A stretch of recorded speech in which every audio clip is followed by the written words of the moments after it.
хожигдоод. Ломыг зохион байгуулсан хүмүүс чинь их ухаантай хүмүүс шүү дээ. Анх нөө бэлт гэж үүдэн штэ. Тэрийг ер нь 5-10 мянгаар ороод тоглож эхэлсэн. Ер нь тухайн үед тэгэл ковид хөл 20 мөрөтэй байсан. Тэгэл гэртээ хийх юмгүй. Тэгэд ер нь анх зарчлагыг нараал тоглож эхэлсэн. Тэр хамгийн анх тэгэл 20-30 мянган төгрөг ер нь хожиж эхлээл. Ер нь тэгэл энэ нэг жижиг сажиг хожлоос болол ер нь энэ үлээд эхэлсэн дээ. Тэгэд ер нь бас тухайн үед тэгээд нэг 80 мянгаар орлоо яалаа. Тэгэд нэг 2 сая төгрөг хожиж ийсэн. Яг тэр үеэс л эхлээл за ингээд болох юм байна. Мөнгө болоод байж болох юм байна гэдэг санааг авсан. Алдах нь бол тэгэл үр тавиал ер нь нэгнээс нь үр тавиал тэр өөрөө дарыг л тоглосоор байгаа л ер нь хэмжээний өрөнд орсон доо.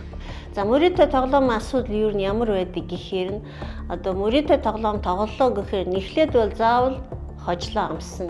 Нэг үе бол хожлоо амссан. Дараа нь яг хожигдлыг амсаж эхэлдэг. Зарим хүмүүс бол яг их хэмжээний ч хожлыг ингээд амсдаг. Хэцүү юм нь юу байгаа гэхээр нь ямар ч хөдөлмөр гарахгүйгээр мөнгө олсон тохиол болохоор энэ ийм байнгын байх юм шиг гэдэг хит үнэмшсэн бодолд бол ордог. Тэгээд тэрний дараа яадаг болохоор өөрийнхөө одоо тэр ертөнцийг бий болгосны дараа би энэ тоглоомор бол бүх асуудлаа шийдэж чад. Заримдаа тэр ихний хожлоос одоо хожсон мөнгөг хүртэл одоо гэр бүлдээр зарцуулах, өөртөө зарцуулах одоо асуудал бас гардаг. Тэгвэл дараа нь юу нь тэгээд байна гэхээр нь ямар найдварыг тэгээд байна гэхээр нь би энэ тоглоомор нь бүх асуудлаа бол шийдэж чадах юм байна шүү. Би санхүүгийн бэрхшээлээс нь дарамтнаас нь гарна эсвэл би одоо дарамтгүй байсан ч гэсэн чи би илүү амжилттай болно гэдэг хит үнэмшилтэй болдог. Тэгээд биологийн талаас ярих гэвэл хожлыг амсах үе дээр бол бидний уурах тархинд бол допамины хэмжээгээр ялгардаг. Одоо тэр допамины ялгарсан хэмжээнд уурах тарих удаа дараа хожлыг амссан үедээ бол дасаж эхэлдэг. Ингэснээр нь уурах тарихны шагнал урамшууллын систем дээр бол өөрчлөлт үүсдэг. Тэр нь насан туршдаа хадгалагдана. Өөрөөр хэлбэл эмгэгийн хэмжээнд хүрдэг. Тэгэхэд бол нэг хэсэгтээ ингэж явж ирсэн дараа нь яадаг гэхээр хожлын үе дуусахаар нь хожигдлын үе гарч ирдэг. Хожигдлын үе гарч ирэхээр нь яах вэ гэхээр нь хожигдоод тэр үед бол сэтгэл санаа яах вэ? Сэтгэл хөдлөлийн төв болохоор найгуу цочролтой байна шүү дээ. Гутран, гэмшин тэ одоо өөрийгөө үзэн яадаг одоо тийм асуудлууд хүртэл орно. Тэгэхээр дахиад нөгөө тоглоом тоглож байгаа тоглоомыг зохион байгуулсан хүмүүс чинь их ухаантай хүмүүс шүү дээ. Яаж одоо энэ дэгээгээ залгисан хүнийг одоо өөрийнхөө юунаас нь тий алдахгүй байх юмс.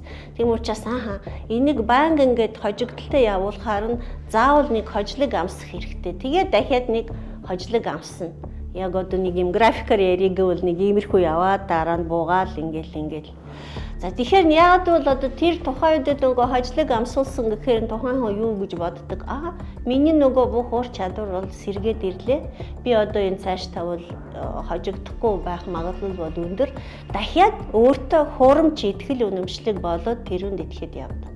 За ингэснээр нь яг юунд тооцоо болдог гэхээр мөнгөний хэмжээг өөрөөр хэлбэл мөнгө нь үн цэнтэй биш болж эхэлдэг. Тухайн хүний хувьд бол өөрийнхөө оруулсан мөнгөн дээр хяналт тавихгүй дээрэс нь хожлог их хэмжээний мөнгө хожсон гэж боддог.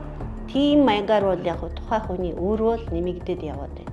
Тэгээд мэдээч одоо бүр болохоор нь тий хожигдлын үе рүү орохоор нь одоо энэ хүн яах вэ гэхээр нь мэдээч одоо дараа нь их хэмжээний одоо асуудал болд орсны дараа гэр бүлийнх нь мэднэ одоо гэр бүл дотроо хамт олон дотроо найз нөхдүүдийн дотроо өөрийнхөө нэр хүндгүү болох итгэл алдах гэдэг энэ дагалдах нийгмийн асуудал бол зөндөө бол гарч ирнэ. Нэг юмыг ойлгох хэрэгтэй байна.